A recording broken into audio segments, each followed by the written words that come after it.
Beleza? Então a gente começa hoje a última aula sobre o capítulo 6. Vamos abrir aqui. Eu não sei se é a aula 8, eu posso ter pulado uma, na verdade. Eu acho que é só a aula que está errada aí, mas a gente entra no capítulo 6, Força e Movimento. A ideia, né, desse capítulo vai ser a gente estudar a diferença entre atrito estático e atrito cinético, determinar o modo de orientação de uma força de atrito, nessa primeira seção, né, a 6.1, que é atrito, e depois estudar o atrito em objetos que estão em plano horizontal, vertical, inclinados ou em outras situações que envolvam o atrito, né? Saber fazer um diagrama de corpo livre colocando ele e aplicar com isso a segunda lei de Newton.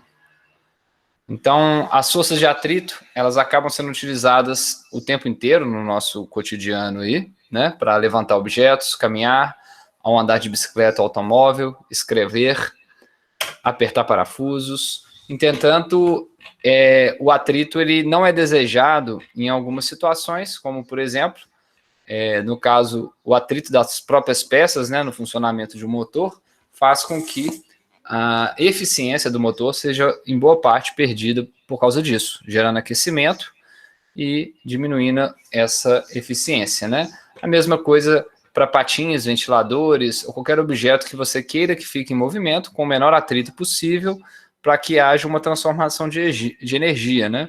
Então, se a gente tem uma usina eólica ou que seja uma hidrelétrica, né? Que no final é uma pá que está se movendo com o mais livre de atrito possível para que uma bobina circule em torno de um ímã permanente que gere corrente elétrica. Então, nessas situações, a gente não quer que o atrito seja uma forma de roubar energia do nosso sistema. Então, vou falar sobre 3 experimentos que evidenciam, né, a existência e essa força de atrito. Um deles, se a gente empurrar um livro sobre uma mesa, a gente sabe que esse livro vai diminuir a sua velocidade até parar.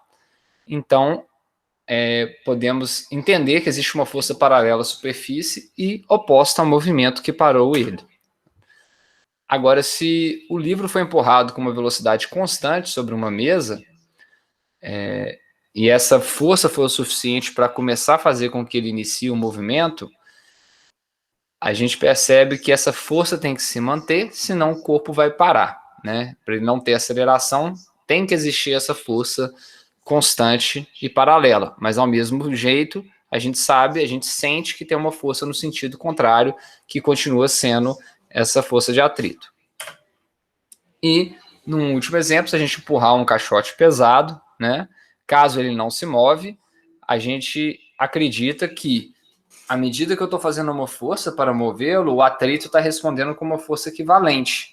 E ele está entrando em equilíbrio com a força de que está empurrando ou puxando, mantendo, então, o objeto parado. À medida que eu vou aumentando essa força aplicada no objeto para movê-lo, a força de atrito vai aumentando proporcionalmente, até que chega um ponto que ela começa, né, a deslizar esse caixote. Então, existe um limite máximo para esse atrito estático, né, que mantém o corpo parado, e a gente pode perceber por experimentos que depois esse atrito permanece mais constante após o início do movimento, né, a força que ele faz. Então, a gente pode dividir o atrito em 2 tipos: o atrito estático, que mantém os objetos em repouso, né, pode ter qualquer valor de força entre 0 e o máximo que ele suporta antes do corpo começar a mover, e após esse valor máximo ser ultrapassado, esse equilíbrio é rompido e ele começa a deslizar. E a força de atrito cinético, que age sobre objetos em movimentos, ele tem um valor fixo e é menor do que o atrito estático. É menor do que o máximo que o atrito estático pode chegar, né? Então, vamos mostrar isso nesse diagrama, né? Então, primeiro a gente tem aqui um corpo, um bloco sobre uma superfície, temos aqui a força normal, a força peso, o corpo está parado, força de atrito 0, né? Ele está em equilíbrio aqui nesse caso. Aí vem uma pessoa e aplica uma força F, por exemplo, puxando esse bloco para a esquerda. Então, imediatamente aparece uma força de atrito, que a gente está chamando aqui de Fs, que está compensando essa força que eu estou puxando o corpo e ele continua em equilíbrio sem ter movimento. Aí eu vou e aumento essa força aplicada, o F, para ver se o corpo se move. E eu percebo que ele não se move. Então, consequentemente, essa força de atrito, que a gente está chamando de estática, ela vai manter o corpo parado e ela vai aumentar o seu valor, equilibrando com o valor feito anteriormente. E aí, novamente, eu estou aumentando a força aplicada e eu percebo que o corpo continua estático. Então, a força de atrito em todos, né, no exemplo B, C e D, ele é equivalente à força aplicada, pois o corpo não se move. Até que, de repente, eu faço uma certa força um pouco maior e eu reparo que o corpo começa a se mover, ganhar uma aceleração. Então, nesse caso agora, ele continua com uma força de atrito, só que é um atrito que a gente vai chamar de cinético, né, que ele ocorre durante o movimento e é praticamente constante. Vamos tentar ver isso numa curva. Aqui a gente tem um módulo da força de atrito, então a gente está medindo a força de atrito no tempo, e a gente pode ver que nessa primeira parte da curva daqui é o caso estático, né? A força de atrito aumenta para equilibrar a força aplicada, então de 0 até esse valor máximo da força de atrito, a gente estaria até essa situação da letra D. E aí na hora que eu consigo aplicar uma força além desse atrito máximo que o corpo consegue segurar, eu vejo que ele começa a se mover e o atrito fica praticamente constante após o início do movimento, que seria essa segunda parte da curva, né? O atrito cinético, que seria nessa segunda parte, após o início do movimento, não depende da força aplicada. Vamos tentar ver essa visão microscópica. Isso acontece porque as superfícies não são completamente lisas, né? Mesmo que a gente veja um livro, uma mesa, existem pequenas faltas de átomos e excesso de átomos que geram essas irregularidades. Então, essas irregularidades vão fazer com que exista essa resistência ao movimento que conhecemos como atrito. Então, ele acontecer nessa superfície de contato entre as superfícies, né, duas superfícies metálicas, mesmo que sejam preparadas, né, quando a gente quer preparar elas para ser soldada, você tem que fazer um polimento para que ela tenha um máximo de contato entre as duas superfícies, se transformando, né, após essa solda, numa peça única. Se a gente não fizer esse polimento, esse preparamento na superfície, pode ser que ela tenha espaçamentos, igual a gente consegue ver nessa visão microscópica.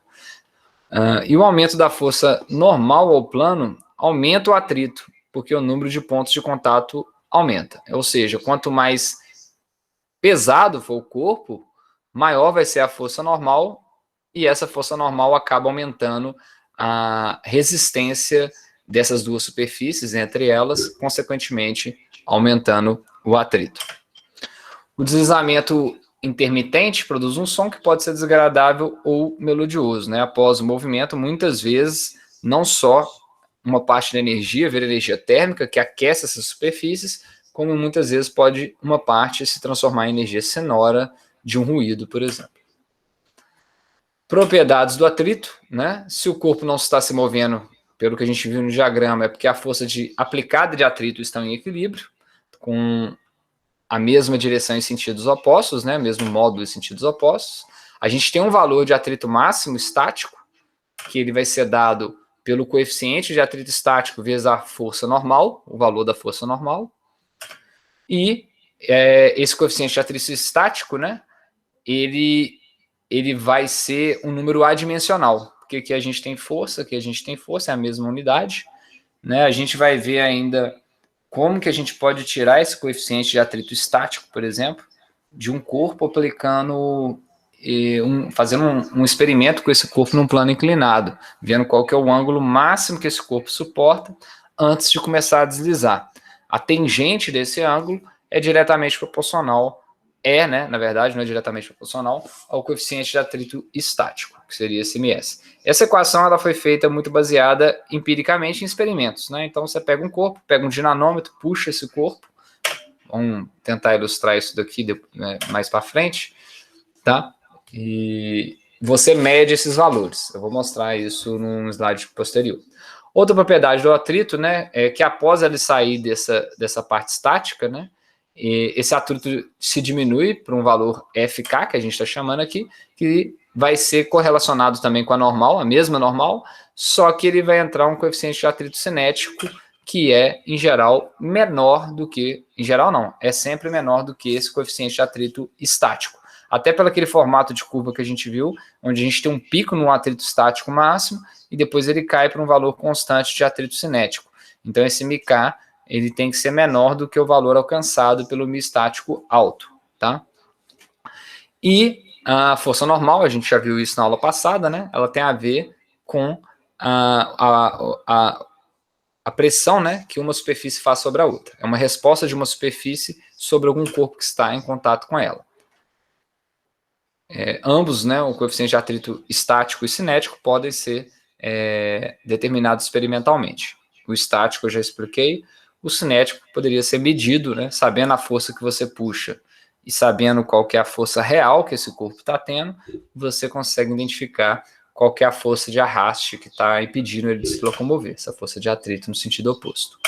Então, nós vimos que, né, é devido à rugosidade que ele acontece, e ele pode ser o coeficiente de atrito estático se não tiver deslizamento, ou o cinético com deslizamento. Aqui está usando já uma nomenclatura E de estático, C de cinético, mas muitas vezes os livros vão usar o K, que a gente viu de kinetic, né, de deslizamento, e vão usar um S para static, né, de estático aqui no deslizamento, sem deslizamento. Aqui está uma ilustração, né, que se a gente puxa um corpo à direita, né, igual está aqui, né, com uma certa força, a força de atrito vai aparecer para o lado oposto. E, independente de ser com ou sem deslizamento, ela é o coeficiente de atrito respectivo vezes a normal. E o estático é sempre maior do que o coeficiente de atrito cinético. Então, a forma de medir isso seria puxando com um dinanômetro, por exemplo, um bloco sobre uma superfície. Você, à medida que está puxando, você consegue perceber que vai aumentar essa força, o corpo vai continuar parado. Na hora que ele chegar no máximo, antes dele se mover, ele vai cair, e esse valor máximo seria a força de atrito estática medida. A força normal, ela vai dobrar se você dobrar a massa do corpo. Então, se você faz esse mesmo experimento dobrando a massa, você vai ver que a resistência do corpo, ou seja, o atrito estático, vai dobrar essa força também, porque ela é diretamente proporcional à força normal. Mas se você faz esse mesmo experimento com o corpo, por exemplo, que tem essa geometria retangular aqui, com a área maior da superfície ou com a área menor, pouca é percebido de alteração devido à aura superficial nesse coeficiente de atrito estático, né? Então, é pouco sensível à mudança de área. Tá? Então, uma outra suposição que a gente faz é que esse coeficiente de atrito cinético não varia com a velocidade. É lógico que isso pode acontecer também, à medida que os dois corpos têm uma velocidade maior, as superfícies podem se tornar mais regulares, porque elas estão atritando uma com a outra, e isso pode fazer com que o coeficiente de atrito cinético diminua ao longo do atrito. Mas a gente não vai levar isso em conta nos nossos problemas que a gente vai resolver. E as equações que envolvem a força de atrito não são equações vetoriais, como a gente viu, ele está sempre no sentido oposto ao movimento. Então vamos fazer um teste para a gente aplicar um pouco do que a gente viu. Um bloco se repousa em um piso. Qual é o módulo da força de atrito que o piso exerce sobre o bloco? E aí? Qual que seria? 0. Perfeitamente, né? O bloco está parado, não tem ninguém puxando nem empurrando o bloco. Agora, se uma força horizontal de 5 newtons for aplicada ao bloco, mas o bloco não se move, qual que é o módulo da força de atrito? 5 newtons. Perfeito. 5 newtons. Se o valor máximo, ou seja, do atrito estático, que age sobre o bloco é 10 newtons, o bloco se move. Se o módulo da força aplicada horizontalmente for aumentado para 8 newtons, ele não se move. Ele não se move, perfeito. E se o módulo for aumentado para 12 newtons? Aí sim. Ele se move. E qual é o módulo da força de atrito no item C? No item C, qual que seria o valor da força de atrito quando você aplica 8 newtons? 8 newtons. Perfeitamente. Então, vocês entenderam a ideia conceitual por trás disso. E no caso a gente tem uma força inclinada, né? Então aqui eu tenho um bloco, e aí em vez de eu estar fazendo uma força paralela, eu estou fazendo uma força, por exemplo, nesse sentido, num certo ângulo θ, abaixo do plano, né? A primeira ideia seria decompor essa força nas suas componentes x e y, igual está aqui. Então, você vai ter, com o seno, você vai ter essa componente oposta, e com o cosseno, essa componente paralela. E aí você vai, com isso, saber qual que é a força real que está movendo o bloco, que seria, por exemplo, nesse caso, a componente f de x, que está querendo puxar esse bloco, que é o que vai fazer, que vai ser respondida com atrito no sentido oposto, mas essa componente f de y, que está sendo feita para baixo devido a essa componente da força que o bloco está sofrendo, ou seja, alguém pode estar empurrando ele aqui ao longo dessa diagonal, pressionando ele para baixo, vai fazer com que exista um aumento da força normal, porque a gente vai ter não só a força-peso, mas essa força, essa componente f de y, então vai aumentar a normal, consequentemente vai aumentar a nossa força de atrito.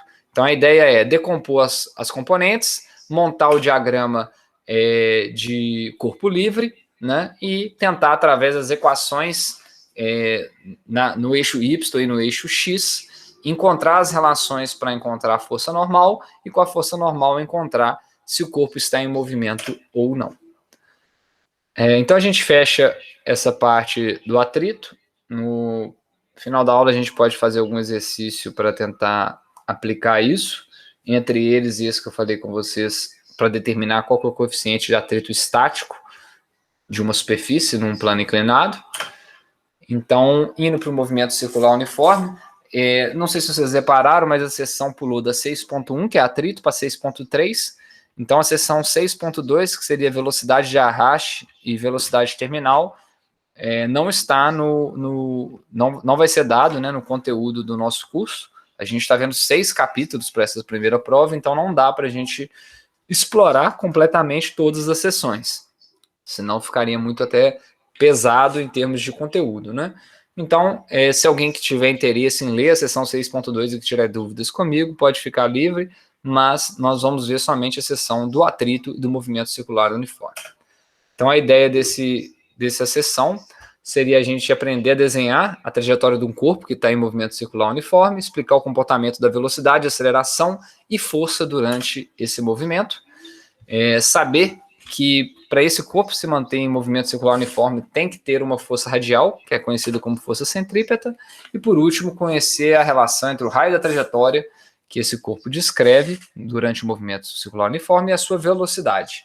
Qual que é a necessidade, por exemplo, de ter uma velocidade mínima para que esse corpo se mantenha em movimento, se ele estiver, por exemplo, fazendo um loop, né, uma bicicleta fazendo um loop numa pista, vai ser um dos problemas que a gente vai discutir aqui. Então, para o corpo descrever essa trajetória circular, ele tem que ser submetido a uma aceleração centrípeta, que a gente viu na primeira aula do curso, né, como sendo a velocidade ao quadrado sobre o raio.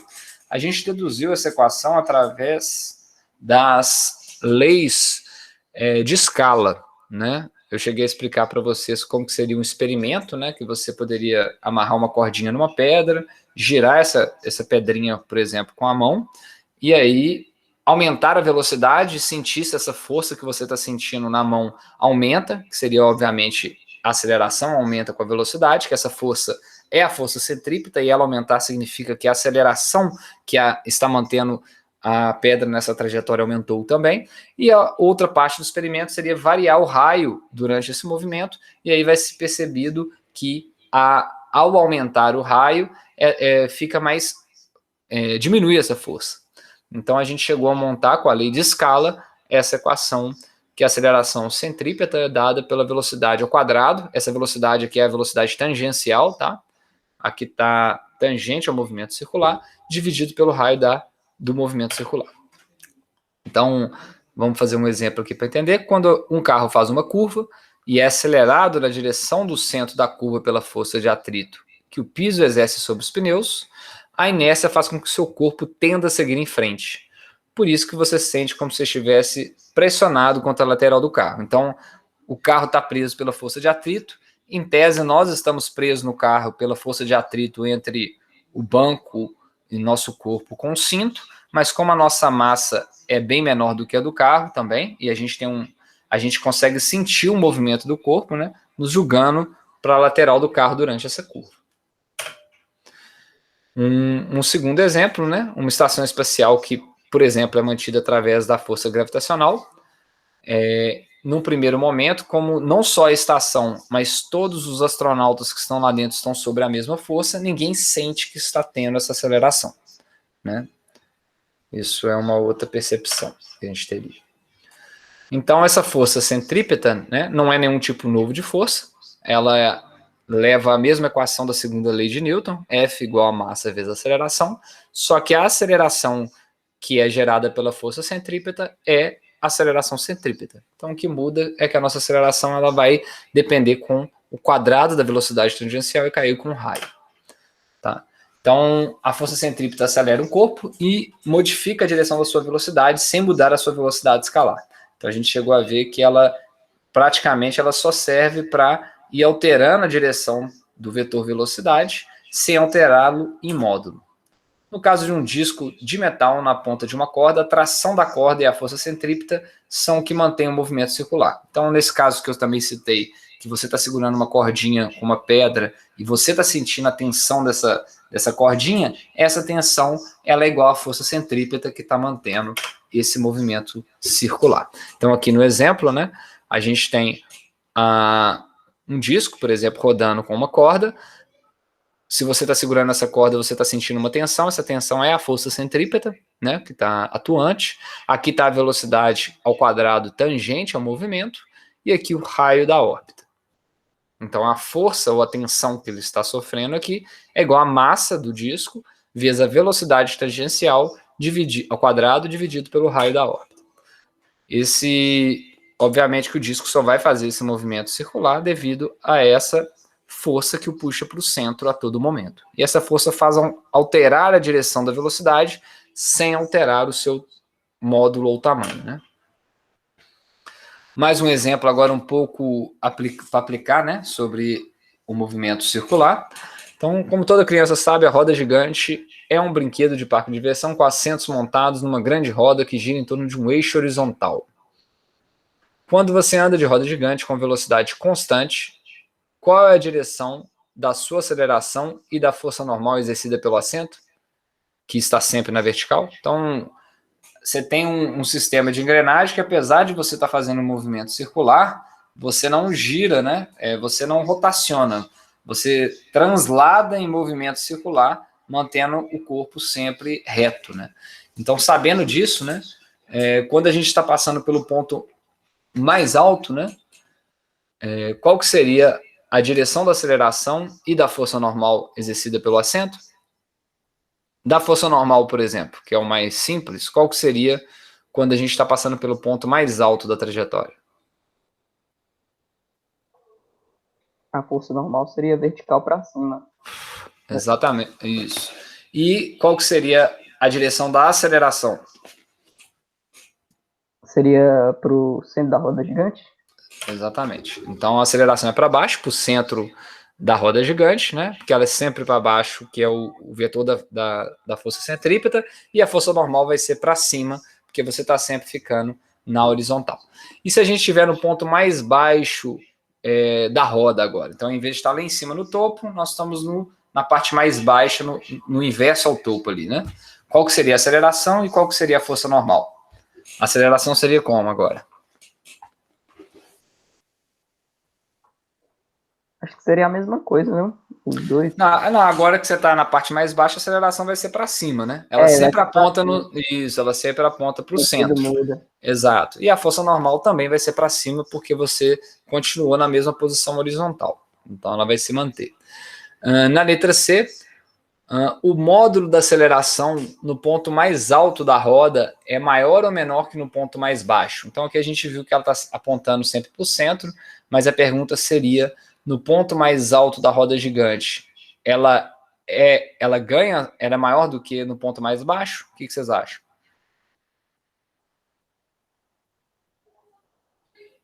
Acho que não, é a mesma coisa.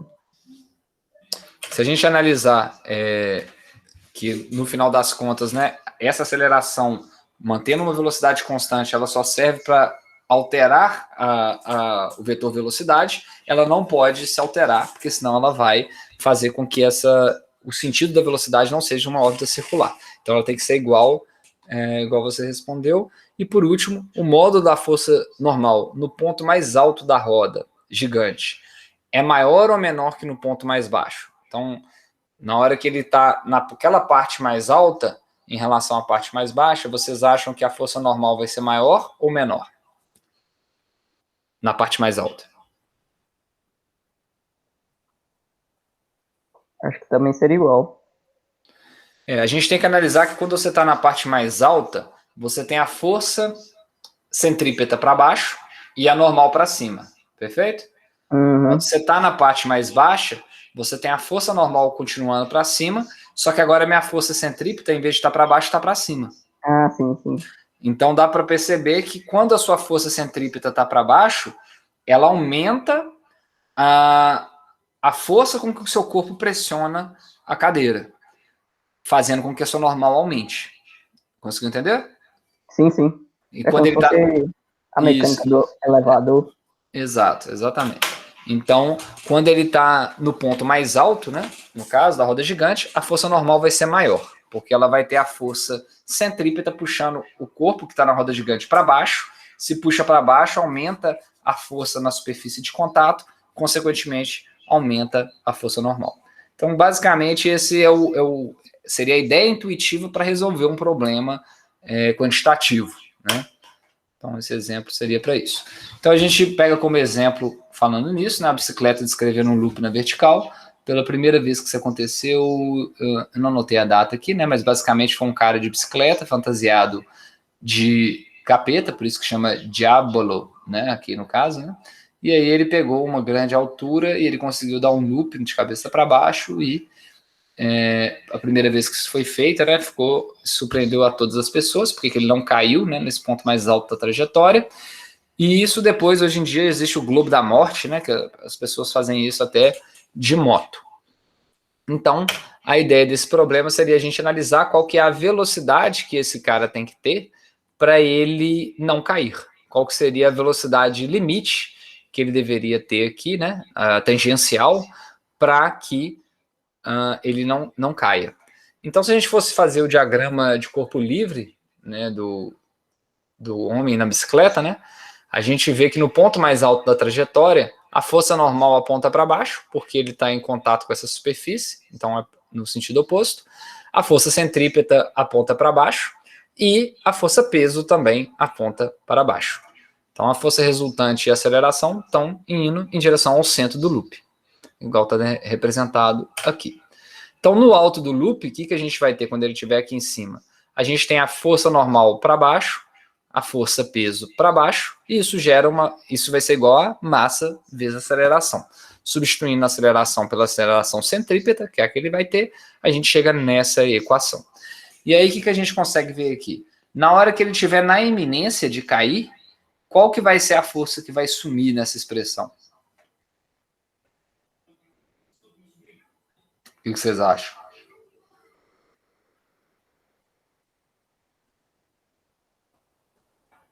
Quando ele estiver na iminência de cair, né, a força normal não vai existir, não é isso? Porque ele não vai ter contato com a superfície de cima.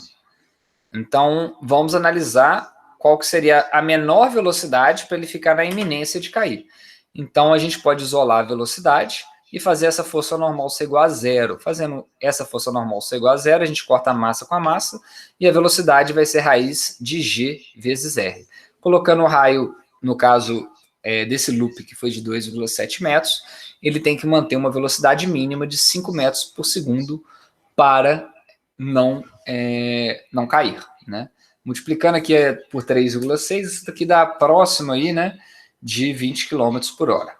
Então, por isso que ele desceu pegando essa velocidade com essa certa altura, né, para transformar a energia potencial gravitacional em energia cinética e ter essa velocidade suficiente para não cair. E o carro em uma curva compensada. O que é isso, uma curva compensada? No Brasil não tem isso muito, né? Na Europa, as pistas de alta velocidade, elas têm uma certa inclinação. E para que elas têm uma inclinação? Para que a normal, né, aumente em relação à força que as rodas vão fazer do carro em relação à pista e aumente o atrito desse carro. Então, no livro vai ter um exemplo para uma curva não compensada, e aqui eu vou passar para vocês a ideia, né, de como que seria um problema para uma curva compensada. Então, a gente tem um carro que está numa pista, essa compensação significa essa inclinação θ. Se a gente for desenhar, então, novamente, né, a força centrípeta continua apontando para o centro do movimento circular uniforme, a velocidade tangencial está aqui, e a gente tem um raio desse movimento. No diagrama de corpo livre, colocando aqui o eixo positivo para cima, nós vamos ter, então, a força normal a um ângulo θ em relação ao nosso eixo horizontal. Por que no ângulo θ? Porque ela é normal a essa superfície que está inclinada θ. Então, a gente vai ter a nossa força peso apontando para baixo, sempre em relação ao centro da Terra, mesmo que tenha uma inclinação. Então, a gente consegue ver aqui que se a gente decompor essa força normal, ela vai ter uma componente que vai estar em equilíbrio com a força peso, para esse carro não subir nem descer, e ele vai ter uma componente dessa força normal que vai estar ajudando o corpo, olha para vocês verem, a jogar o corpo para o centro da curva, que é essa resultante na direção X. Então, ao inclinar o corpo, quanto mais inclinado fosse a curva, maior seria essa componente na direção do centro de rotação, que consequentemente iria melhorar, né, a estabilidade desse carro para sair da tangente. Então, se a gente fazer a soma, né, dessas forças, por exemplo, na nossa componente horizontal, o que a gente tem? Então, fazendo o seno de θ, olha, a gente tem um cateto oposto, que é essa componente, a componente horizontal, que está apontada para a esquerda. Então, Fn seno de θ, eu estou pegando essa componente, e ela tem que ser igual a massa vezes a aceleração. Só ela que está atuante aqui, né, nesse caso, nessa direção horizontal, ou na direção radial, que é chamada aqui, né? Então, se a gente pegar agora as componentes na vertical, a gente tem que essa componente da força normal que está para cima tem que ser igual à força peso. Seria a nossa segunda equação. Então, a gente substituindo, né, o seno e o cosseno pela tangente, ou seja, se a gente dividir essa equação de cima pela essa equação de baixo, a gente elimina a força normal, que seria uma das incógnitas, a gente tem seno sobre cosseno, que seria tangente, e do lado de cá, corta a massa com a massa, a gente ficou com a velocidade ao quadrado sobre GR. Então, se a gente calcular o arco tangente, ou a inversa da tangente da velocidade ao quadrado sobre GR, a gente descobre qual que seria o ângulo θ para uma certa velocidade para manter o corpo nessa pista, né? Então, se eu quero que a pista seja com segurança para um carro que está indo a 100 km por hora, qual que seria o raio que eu tenho que prever para essa pista e qual que seria o ângulo que eu tenho que colocar para que o carro mova-se com segurança e não saia pela tangente fora da pista, né? Então, aqui ficou mais geral, né, essa dedução, mas poderia ser estimado, né, qual que seria essa inclinação ideal para que essa força centrípeta seja o suficiente para manter o carro na órbita. Então, resumindo o que a gente viu, nós vimos sobre o atrito, né, que ele pode ser estático ou cinético. Quando ele é estático, ele tem um valor máximo antes de começar o movimento, e quando ele é cinético, ele tem um valor constante. O coeficiente de atrito ele é adimensional, e o atrito estático é maior do que o atrito cinético.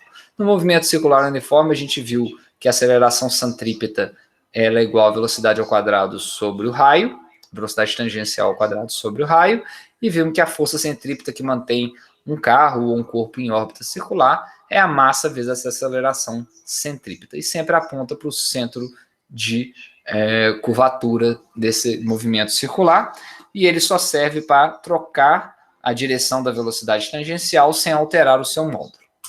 Então, fechado isso, eu gostaria de mostrar para vocês primeiro algumas simulações para a gente tentar enxergar isso. Eu já cheguei a mostrar para vocês esse site do Pest Colorado, que tem alguns aplicativos em Java. Então, a gente pode entrar aqui em física. Eu ia deixar preparado antes, acabou não dando tempo, mas é bom que fica o passo a passo para vocês acompanharem. Então, a gente quer estudar praticamente movimento. Eu vou simplificar aqui. E aí, a gente tem um exemplo aqui, por exemplo, por exemplo, é ótimo, né? De como que o atrito funciona entre duas superfícies, eu vou abrir aqui. E acredito que tem algum sobre um movimento circular. Vamos olhar aqui.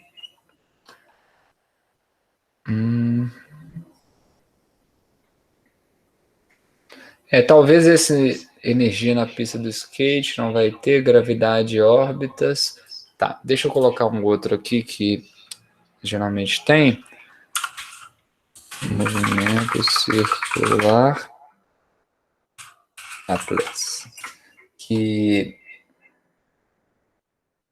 esse Walter Fendt também é um outro bem legal. Ele tem um movimento circular para a gente enxergar ele. Vamos abrir ele aqui.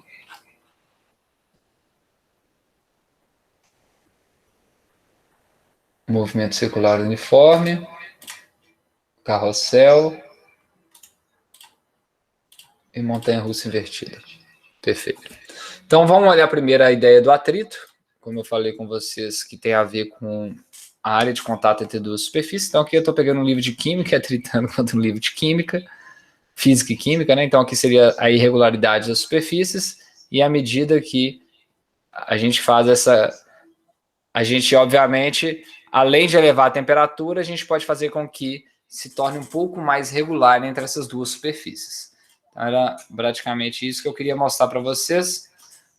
Essa simulação microscópica do atrito. Indo aqui agora para, por exemplo, o movimento circular uniforme, né? Vocês não vão fazer isso nesse curso, mas o movimento, a projeção do movimento circular uniforme ao longo de um eixo que corta pelo centro desse círculo, né, do movimento circular, ele representa um movimento oscilatório.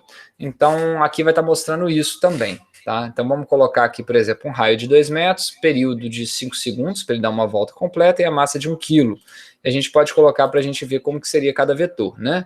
O vetor velocidade, que vai ser sempre tangencial, o vetor aceleração, que vai estar sempre apontando para o centro, e a força, que vai estar sempre apontando para o centro. Então, eu vou deixar ele fazendo um movimento, para a gente acompanhar, e eu vou alterando. Então, a aceleração se mantém constante, como a gente pode ver, as componentes dela mudam, obviamente, mas não o módulo, a força se mantém constante para esses valores que eu coloquei, e a velocidade, apesar dela se manter constante, ela muda sua direção e sentido em cada ponto da trajetória. Então, basicamente, era isso que eu queria mostrar para vocês, né? E se a gente fosse calcular o valor dessa força, ela vai ser a massa vezes a velocidade ao quadrado, dividido pelo raio. Nesse caso daqui, a velocidade está sendo controlada pelo período, tá? Se eu vim cá e dobrar o período, aqui é uma pausa, por exemplo, o que vai acontecer? Peraí aqui.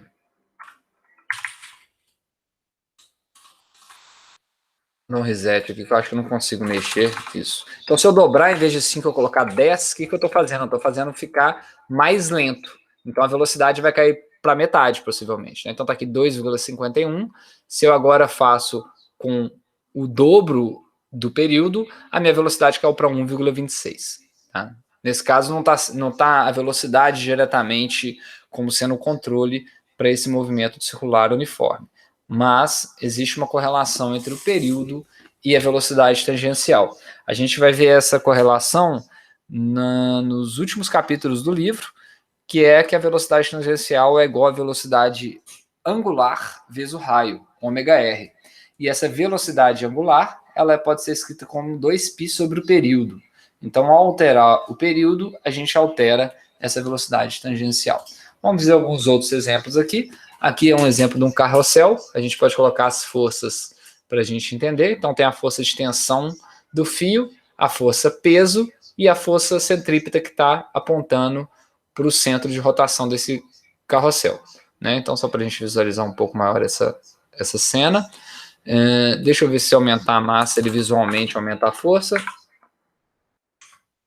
Não aumenta, então é só um esquema para a gente perceber mesmo. Os valores calculados estariam aqui, então vocês poderiam simular um exercício, por exemplo, para ver como que ele está funcionando. E aqui, obviamente, que se aumentar o período, ele tem que, ou diminuir o período nesse caso, ele teria que ficar mais rápido. Perfeito. Consequentemente, se o período aumentou e a velocidade aumentou, a aceleração centrípeta, que é esse vetor que está apontando para o centro, aumentou também. Porque ao aumentar essa velocidade da rotação, é mais fácil para o corpo sair pela tangente. Então, essa aceleração que vira, né, que obriga a mudar essa direção, tem que ser aumentada. Então, para ficar mais fácil de visualizar ainda, eu vou aumentar ela ainda mais, diminuindo o período para 1 segundo. Ele tem que zerar antes, né? Calma aí, vamos para o carrossel. Talvez ele não aceite 1. Então, vamos aumentar para a gente ver que vai diminuir. Indo bem lento, praticamente até na simulação a gente não consegue enxergar isso. Vamos botar um 5 aqui para a gente ver. Então ele começa... Isso, dá para a gente ver que está bem pequenininho no 5. Então essa seria a ideia, mostrar que a velocidade, o aumento da velocidade de rotação, que tem a ver com esse período, como eu disse, faz aumentar a aceleração centrípeta. Aqui é um exemplo, então, para a gente enxergar o loop. Olha que legal, a gente pode fazer exatamente a simulação do exemplo que a gente viu aqui agora. Então, a gente viu que o raio era 2,7 metros. Vamos colocar isso e vamos ver se ele vai achar essa velocidade. Então, o raio era 2,7 metros. No caso desse Diablo lá, né, o primeiro cara que fez isso. A altura inicial, aí não foi descrito ali, mas tem que ser uma altura que dê a velocidade suficiente, né, para ele fazer isso. Então, vamos colocar no primeiro momento 5 metros. A gente não está bem descrito no problema se ele vai conseguir ou não. Aceleração da gravidade 9,1 e a massa dele, se eu não me engano, no problema, a massa foi eliminada, né? Independente da massa, a velocidade é mais importante do que a massa nesse caso, né? Então, vamos colocar aqui que a bolinha tem 1 kg igual tá mesmo.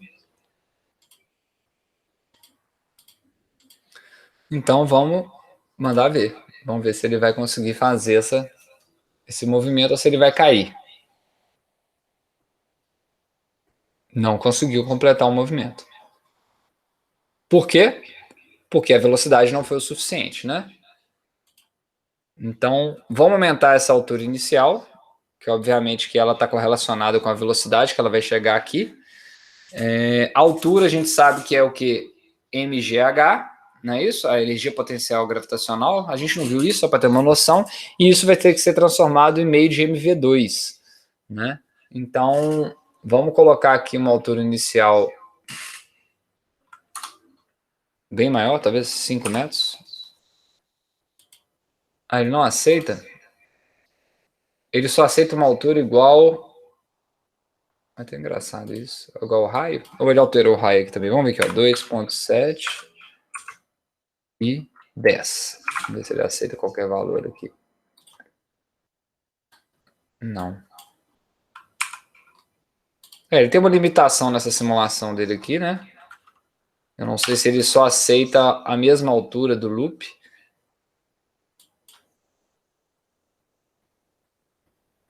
Mas a ideia é vocês entenderem, né? Que se ele não tiver essa velocidade suficiente... Então, nesse caso, a gente pode, como é uma transformação de energias, a massa a gente viu que é independente, o raio, vamos tentar diminuir o raio então, já que ele não permite aumentar, e vamos aumentar isso, e vamos manter essa altura de 2 metros. Então, ó, nesse caso, ele atingiu uma velocidade que foi o suficiente. Vamos fazer de novo. Esse é o vetor velocidade, né, que ele está ganhando ao longo do movimento. E aqui a aceleração centrípeta está mantendo ele. Então essa era a ideia para mostrar para vocês. Agora eu queria fazer um exemplo de como calcular o coeficiente de atrito estático, tá? Então eu vou abrir um quadro aqui para a gente fazer isso juntos. Eu não sei se nesse livro tem isso, mas tem outras versões do Fundamentos de Física que ele faz essa dedução. tá? Eu não sei se no meio dos exercícios ou na lista. Então, eu gostaria de fazer com vocês aqui, porque é um experimento interessante, né? E ele traz essa informação de qual que seria o coeficiente de atrito estático, né? E é um exemplo legal para a gente fazer aqui para um plano inclinado. Então, se eu tenho aqui um certo plano,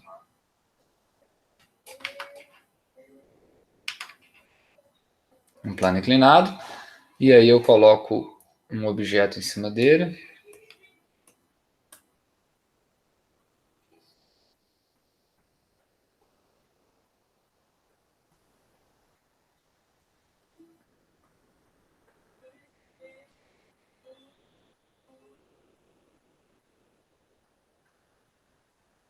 Para a gente ter uma noção. Então, qual que seria a ideia, né? Vamos colocar aqui alguns valores. Então, a gente teria aqui um certo ângulo θ. Esse corpo tem uma certa massa m, né?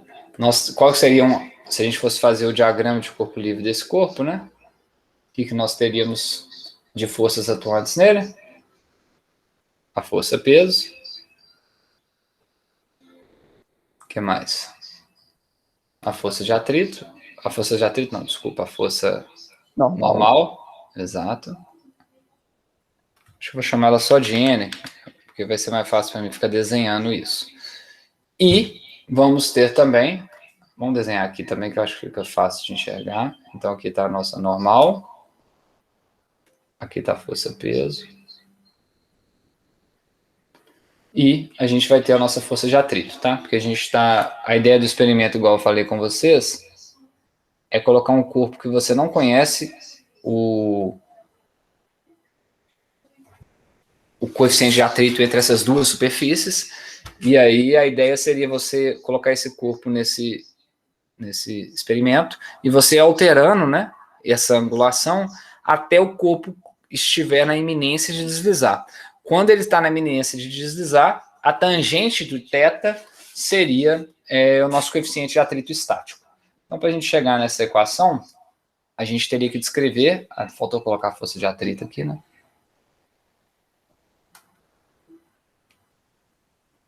A gente teria que descrever quais são as equações de movimento, né? No primeiro momento, a gente pode já perceber aqui, nesse desenho, né, que a nossa força-peso, né, aqui a gente já consegue ver que se a gente colocar nosso sistema de coordenadas, né, o mais fácil aqui da gente representar ele seria colocar o eixo Y para cá, né, e colocar nosso eixo X para cá, na direção do movimento. Vou apagar aqui que foi bem ruim esse X. Perfeito. Então, a gente vai ter uma componente dessa força-peso na direção de X e a gente vai ter uma componente dessa força-peso na direção de Y. Então, a primeira ideia seria a gente descobrir essas duas componentes. Então, a gente consegue ver que a gente tem uma componente para cá dessa força e nós vamos ter uma componente para cá dessa força daqui. Então, a gente teria que ver como que esse ângulo θ poderia aparecer aqui. Então, se a gente fechar aqui, ó, talvez ficou meio ruim do jeito que eu desenhei aqui. Acho que é mais fácil colocar para cá, ó. Mais fácil de enxergar, talvez. Né? Então, aqui seria o P de Y, vamos chamar assim, e aqui seria a componente P de X. Tá?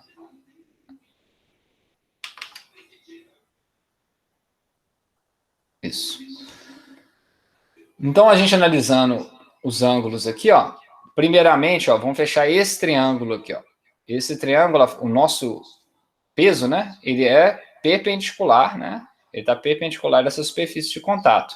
Então, se aqui eu tenho uma coisa perpendicular, e aqui eu tenho θ, e aqui é 90, aqui vai ser 90 menos θ. Ou, de uma outra forma, né, se aqui fosse 30 graus, e aqui é 90, 120, eu teria 180 aqui, então aqui seria 60. 90 menos 30, 90 menos θ. Então, se aqui eu tenho θ, aqui eu vou ter 90 menos θ, se aqui eu tenho 90, aqui eu vou ter θ. Então, não sei se ficou claro como que eu cheguei aqui, mas o θ aparece aqui, e aqui eu teria 90 menos θ. Então, se eu tenho aqui 90 menos θ, aqui é θ. Todo mundo conseguiu enxergar como é que o θ saiu daqui e apareceu para cá? Ou vocês querem que eu aumente aqui um pouco?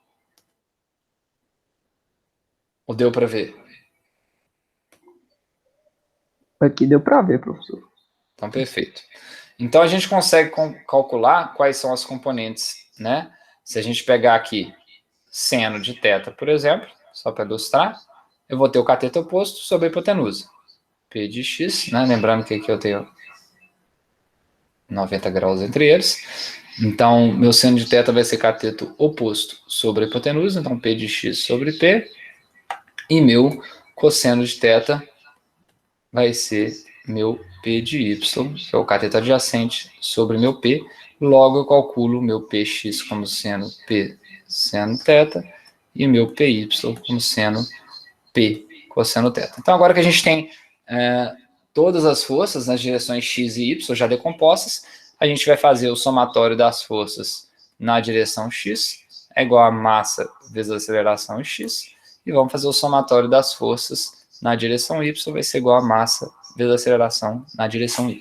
Então, as forças que estão atuando na direção x, eu vou ter a componente P de x, né, aqui, que está puxando o corpo para baixo, e eu vou ter a força de atrito, puxando o corpo para cima, e se meu corpo está parado, né, isso vai ser igual a zero.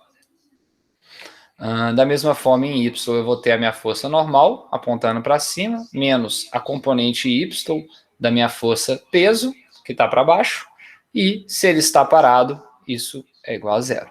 Então, daqui a gente já descobre que a nossa normal é igual a py, que vale p cosseno θ. Perfeito. Aqui agora a gente pode abrir, né, a nossa conta. P de x, ele vale P seno θ. E ele vai ser igual à nossa força de atrito. Mas o que é a força de atrito? É o coeficiente de atrito estático, que a gente quer descobrir, vezes a normal. Então, agora que a gente pode descrever a normal como cosseno, aqui fica sendo o nosso P, né? Então, vai ficar P seno θ é igual a um μ estático vezes a normal vale P cosseno θ. A gente pode cortar aqui para ficar mais bonitinho, vamos cortar de outra cor. O P com o P. Então, agora a gente pode descrever que o movimento, o coeficiente estático, né, que a gente está procurando, é o seno sobre o cosseno ou a tangente de θ.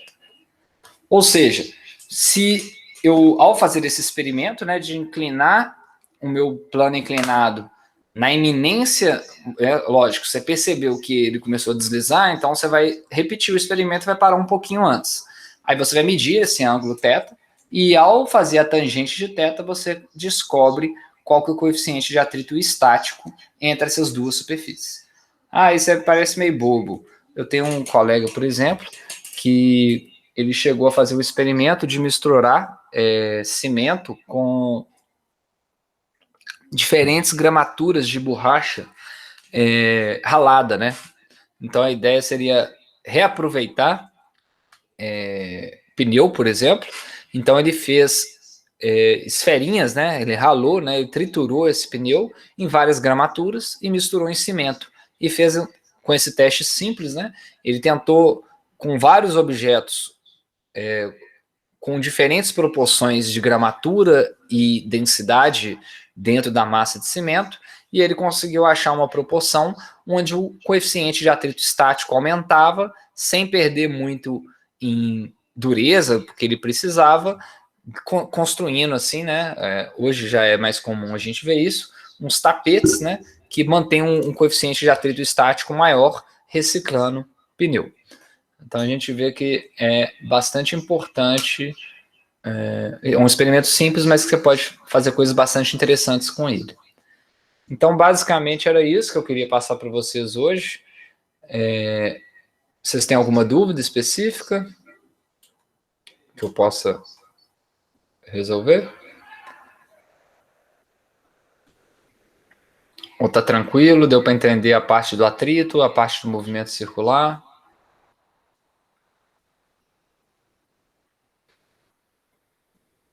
Como é que tá aí? Eu vou interromper a gravação aqui então.